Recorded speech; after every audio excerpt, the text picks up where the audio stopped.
A todos los que nos gusta leer, sea literatura, sea cualquier otro género, nos ha afectado de una u otra manera el problema de la traducción. Porque, salvo que dominemos gran cantidad de idiomas y las lenguas extranjeras no nos resulten una dificultad, siempre terminaremos recurriendo a un ejemplar traducido de aquel libro que queremos o necesitamos leer. E incluso puede que, siendo conocedores del idioma en cuestión, optemos por su versión en nuestra lengua materna, por gusto o por facilidad. Hasta aquí pareciera no haber problema, salvo que no exista traducción del libro que buscamos, lo cual por supuesto que ocurre, aunque no con las obras más comunes. No encontraremos dificultad para leer las obras de tal o cual otro autor, sin importar su nacionalidad. Pero, ¿realmente estamos leyendo las obras de susodicho autor? ¿O son acaso una mera falsificación? ¿Cuánto del original queda cuando se lo traduce y cuánto se pierde? En pocas palabras, ¿cuáles son los problemas de la traducción? Empecemos por lo más obvio, las malas traducciones. Estas, aunque uno intente esquivarlas, siempre terminan colándose en nuestra biblioteca. Suelen estar asociadas a las ediciones baratas, esos libros berretas, con hojas pastosas y tapa blanda, que resaltan enseguida, aunque no siempre ocurre así, y una edición más o menos bella a veces oculta un texto ilegible. Ya hemos tratado alguna de estas cuestiones en nuestro video sobre las ediciones, así que se los dejo en pantalla por si les interesa escuchar más al respecto. Traducir es realmente difícil, por lo que no es raro que abunden versiones descuidadas. Los problemas que en ellas surgen son de diversa índole y en general aparecen todos juntos, desde los más inocentes, como pequeños errores en la elección del léxico, hasta los más brutales, horripilantes e imperdonables, como problemas en la sintaxis y en la gramática en general, que a veces hacen desvanecer el sentido de lo que leemos y que ya no responden tanto a una falta de conocimiento del otro idioma, sino del propio. Sortear estas versiones, como ya dije, no suele ser demasiado difícil, aunque es por esta razón que, por las dudas, solemos recurrir a editoriales de confianza, sobre todo cuando se trata de originales en una lengua no tan común para nosotros como el inglés o el francés. Pero hasta aquí solo nos hemos encontrado ante una dimensión técnica del asunto, solucionable a partir de un verdadero conocimiento de la lengua, como si se tratase de un mecánico ante un motor de automóvil que funciona mal, cuya reparación depende más que nada de las capacidades del profesional y de sus posibilidades materiales, por supuesto. En cambio, esta problemática que venimos perfilando va mucho más allá de una cuestión de profesionalismo o instrucción o de cualquier circunstancia, puesto que cala mucho más profundo y se aloja en la esencia misma de la traducción. Es fácil ver esto en la poesía, en donde ciertos recursos literarios son simplemente muy difíciles de trasladar a otra lengua. Los juegos de palabras y todo procedimiento que se basa en la sonoridad de las palabras casi siempre se pierden, y si sobreviven es apenas por casualidad o porque las lenguas comparten una raíz común y parte de su léxico se repite. Un caso alejado de la poesía, pero en el que igualmente se refleja esta dificultad, es en los chistes. No es raro el caso de estar viendo una película en habla inglesa con subtítulos y que uno de los personajes haga una broma. Pueden pasar dos cosas. La primera es que los subtítulos traduzcan literalmente el diálogo y entonces se perdería el chiste. La segunda es que se cambie la broma por otra en nuestro idioma que pueda reproducir cierto contenido del original, siendo esta una traducción idiomática.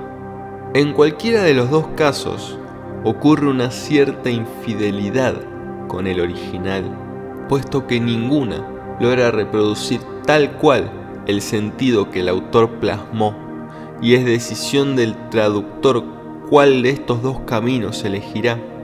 Ninguno es, a priori, el correcto. Ya se empieza a ver el enorme abismo que se debe saltar al transcribir de un idioma a otro.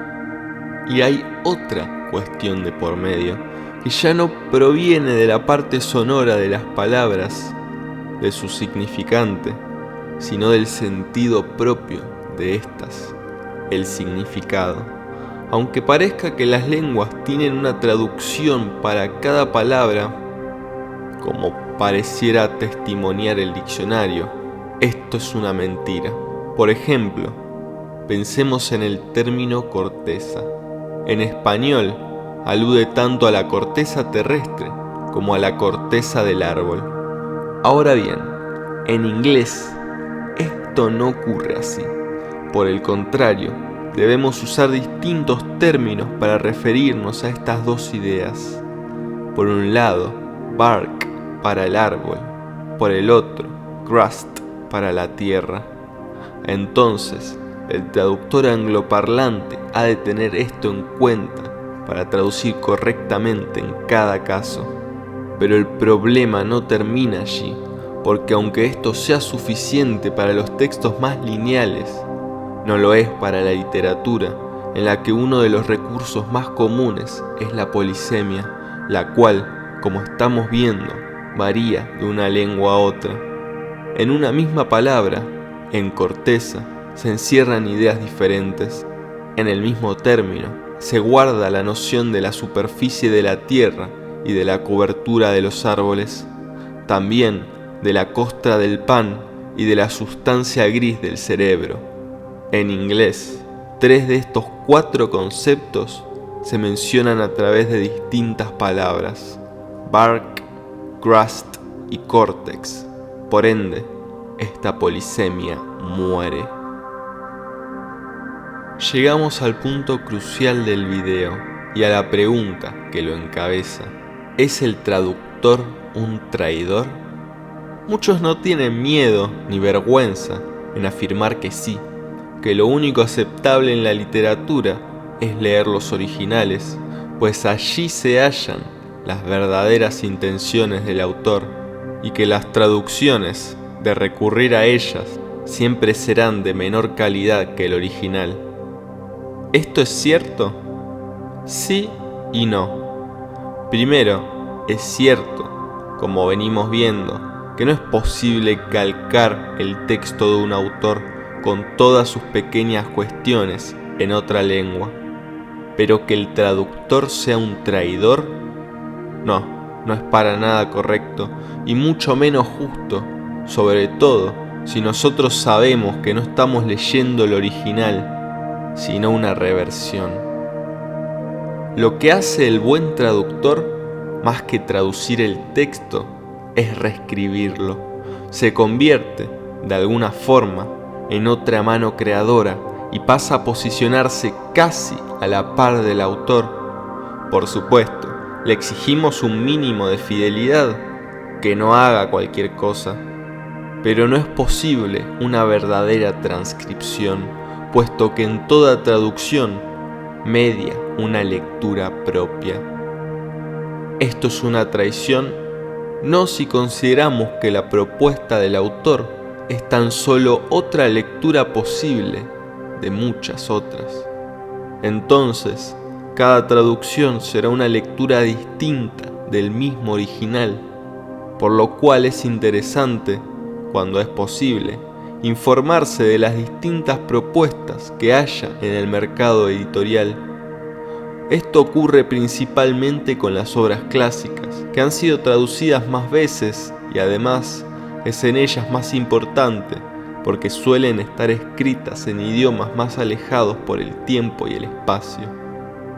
En síntesis, el verdadero traductor el que vale la pena ser leído, ha de ser no solo un conocedor puntilloso del idioma del cual traduce, no solo un diccionario de las expresiones más coloquiales y de las más cultas, sino también un brillante escritor, un estilista. Si se juntan estas condiciones, puede llegar a ocurrir lo insólito, que la traducción sea no solo tan buena, sino incluso mejor que el original para muchos. Este es el caso de la versión de Julio Cortázar de la prosa de Poe.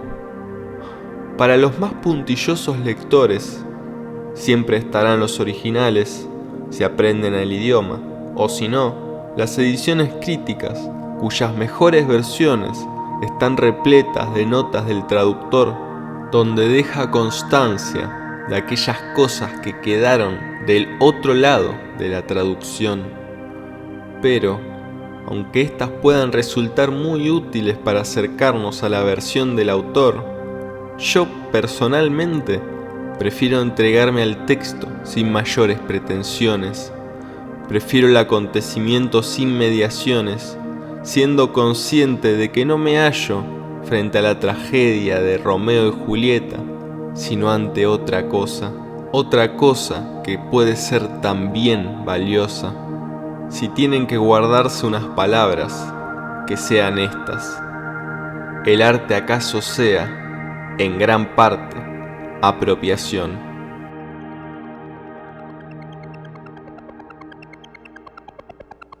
Esto ha sido todo el análisis sobre el problema de la traducción. Por supuesto, es un problema mucho más complejo que para abarcarlo en un video de poco más de 10 minutos, así que si les quedó alguna duda, pueden dejarla acá abajo en los comentarios, y si son muchas, quizás haga algún video extra. También pueden seguir investigando. Es un tema realmente apasionante, donde no hay una sola respuesta, así que, bueno, ya saben, cualquier cosa pueden dejarme acá abajo. Quería aprovechar también para disculparme de antemano porque editando el audio me di cuenta de que había algunos problemas con la grabación, que el audio por momentos era muy bajo. Para próximos videos voy a estar intentando solucionar esto para que no vuelva a ocurrir, así que nada, espero que igualmente lo hayan disfrutado. Si es así, me ayudarían realmente muchísimo dejándome un like. Y si les gusta el contenido que subimos al canal, pueden suscribirse y darle a la campanita para que YouTube les avise cada vez que subimos un video nuevo. Esto sería todo por mi parte. Gracias por estar acá y hasta el próximo texto.